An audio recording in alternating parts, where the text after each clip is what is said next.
خانمی میای بریم تو اتاق با هم صحبت بکنیم؟ فصل بهار خیلی خرابم.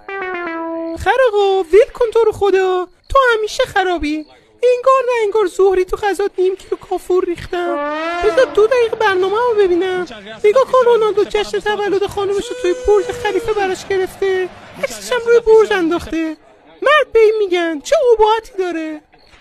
خانمی هیچ کس تو دنیا اباحتش اندازه مال من نمیشه. دوستایی بریم دبی؟ آره.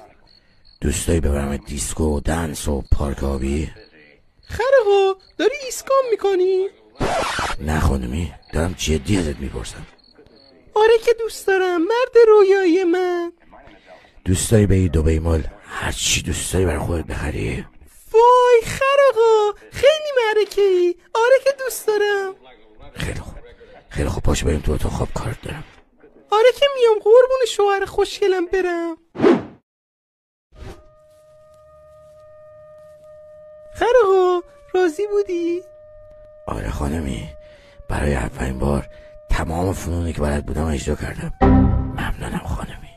خواهش میکنم شوهر رویایی منم نیاز داشتم به این فنون. وای دوست دارم. خرقا نگفتی بلیطو کی میگیری؟ بلیط کیه؟ یعنی چی؟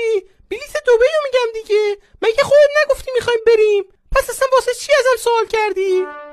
خانمی پرسیدم چون میخواستم ببینم واقعا دوست داری یا نه. خفه شو!